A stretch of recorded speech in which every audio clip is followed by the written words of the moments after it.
لا الہ الا اللہ محمد رسول اللہ۔ السلام علیکم دوستو، میں ہوں میمن مظہر نعود اسلام سے۔ آپ دیکھ رہے آپ صلی اللہ علیہ وسلم کی سیرت حصہ 3۔ قریش کی ایک بدعت یہ تھی کہ وہ کہتے تھے ہم سیدنا ابراہیم علیہ السلام کی اولاد ہیں، حرم کے پاسبان، بیت اللہ کے والی اور مکے کے باشندے ہیں۔ کوئی شخص ہمارا ہم مرتبہ نہیں اور نہ کسی کے حقوق ہمارے حقوق کے مساوی ہیں۔ اسی لیے یہ لوگ اپنا نام ہمس یعنی بہادر رکھتے تھے، لہذا ہمارے شایان شان نہیں کہ ہم حدود حرم سے باہر جائیں۔ چنانچہ حج کے دوران میں یہ لوگ عرفات نہیں جاتے تھے اور نہ وہاں سے افاضہ کرتے تھے، بلکہ مزدلفہ ہی میں ٹھہر کر وہیں سے افاضہ کر لیتے تھے۔ اللہ تعالی نے اس بدعت کی اصلاح کرتے ہوئے سورہ بقرہ کی آیت 199 میں فرمایا، ثم أفيضوا من حيث أفاض الناس،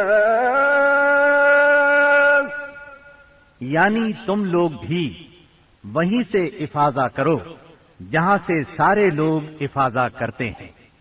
ان کی ایک بدعت یہ بھی تھی کہ انہوں نے بیرون حرم کے باشندوں کو حکم دے رکھا تھا کہ وہ حرم میں آنے کے بعد پہلا طواف ہمس سے حاصل کیے ہوئے کپڑوں ہی میں کریں۔ چنانچہ ان کا کپڑا اگر دستیاب نہ ہوتا تو مرد ننگے طواف کرتے اور عورتیں اپنے سارے کپڑے اتار کر صرف ایک چھوٹا سا کھلا کرتا پہن لیتیں اور اسی میں طواف کرتیں اور دوران طواف یہ شعر پڑھتیں، اليوم يبدو بعضه أو كله وما بدأ منه فلا أحله۔ آج کچھ یا ساری شرمگاہ کھل جائے گی، لیکن جو کھل جائے میں اسے دیکھنا حلال قرار نہیں دے گی۔ اللہ تعالی نے ان خرافات کے خاتمے کے لیے سورہ آراف کی آیت نمبر 31 میں فرمایا، يا بني آدم خذوا زينتكم عند كل مسجد، یعنی اے آدم کے بیٹو، ہر مسجد کے پاس اپنی زینت اختیار کرو۔ یہی دین یعنی شرک و بت پرستی اور توہمات و خرافات پر مبنی عقیدے والا دین عام اہل عرب کا دین تھا۔ اس کے علاوہ جزیرت العرب کے مختلف اطراف میں یہودیت، مسیحیت، مجوسیت اور سابعیت نے بھی قدم جما لیے تھے۔ جزیرت العرب میں یہود کا دور اس وقت سے شروع ہوتا ہے جب فلسطین میں بابل اور آشور کی حکومت کی فتوحات کی وجہ سے یہودیوں کو اپنا وطن چھوڑنا پڑا۔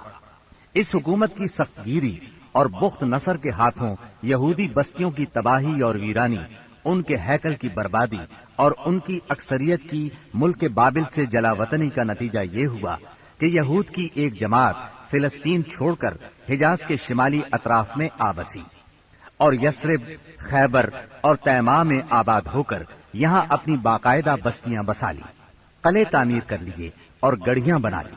وطن چھوڑ کر آنے والے ان یہود کے ذریعے عرب باشندوں میں کسی قدر یہودی مذہب کا بھی رواج ہوا اور اسلام کے ظہور سے پہلے اس کو بھی ایک اچھی بھلی حیثیت حاصل ہو گئی۔ اسلام کے ظہور کے وقت مشہور یہودی قبائل یہ تھے: خیبر، نذیر، مستلق، قریظہ اور قینقاع۔ جہاں تک عیسائی مذہب کا تعلق ہے، بلاد عرب میں اس کی آمد حبشی اور رومی قبضہ گیروں اور فاتحین کے ذریعے ہوئی۔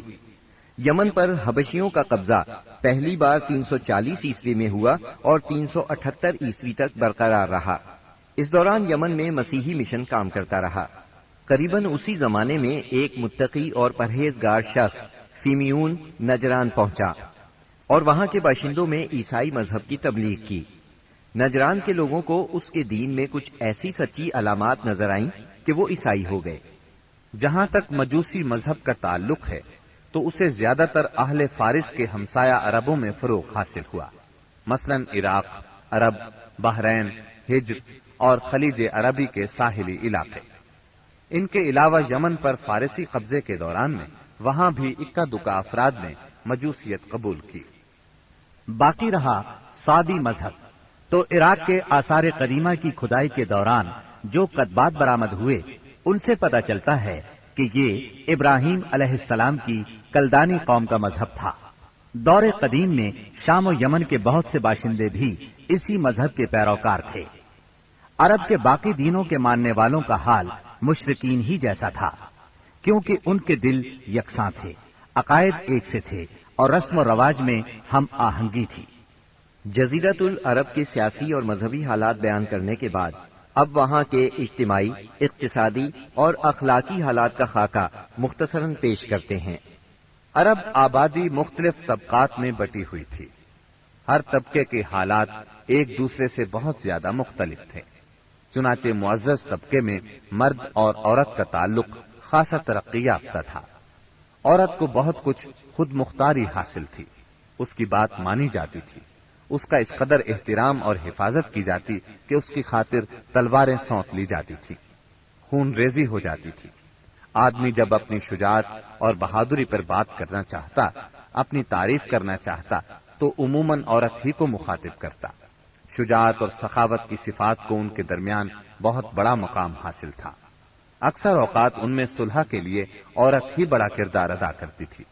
وہ چاہتی تو قبائل کو صلح کے لیے جمع کر لیتی تھی اور چاہتی تو ان کے درمیان جنگ کی آگ بھڑکا دیتی۔ لیکن ان تمام باتوں کے باوجود خاندان کا سربراہ مرد ہی کو مانا جاتا تھا اور اس کی بات فیصلہ کن ہوتی تھی۔ اس طبقے میں مرد اور عورت کا تعلق عقد نکاح کے ذریعے ہوتا تھا۔ یہ نکاح عورت کے ولیوں کی نگرانی میں انجام پاتا تھا۔ عورت کو ان کی ولایت کے بغیر نکاح کا حق نہیں تھا۔ ایک طرف طبقہ اشراف یعنی معزز لوگوں کا یہ حال تھا، تو دوسری طرف دوسرے طبقات میں مرد عورت کے اختلاط کی اور بھی کئی صورتیں تھیں، جنہیں بدکاری، بے حیائی، فحاشی اور زناکاری کے سوا کوئی اور نام نہیں دیا جا سکتا۔ زمانہ جاہلیت میں کسی حد کے بغیر متعدد بیویاں رکھنا ایک عام بات تھی۔ لوگ دو سگی بہنوں کو بھی بیک وقت اپنے نکاح میں رکھ لیتے تھے۔ باپ کے بیوی کو طلاق دینے کے بعد یا اس کے فوت ہونے پر بیٹا اپنی سوتیلی ماں سے بھی نکاح کر لیتا تھا۔ طلاق کا اختیار مرد کو حاصل تھا اور اس کی کوئی حد مقرر نہیں تھی۔ زناکاری تمام طبقات میں عروج پر تھی، کوئی طبقہ یا انسانوں کی کوئی قسم اس سے مستثنا نہ تھی۔ البتہ کچھ مرد اور کچھ عورتیں ایسے ضرور تھے جنہیں اپنی بڑائی کا احساس اس برائی کی کیچڑ میں لت پت ہونے سے باز رکھتا تھا۔ پھر آزاد عورتوں کا حال لونڈیوں کی نسبت اچھا تھا۔ اصل مصیبت لونڈیاں ہی تھی۔ ایسا لگتا ہے جیسے ان جاہلوں کی اکثریت اس برائی کی طرف منسوب ہونے میں کوئی آر بھی محسوس نہیں کرتی تھی۔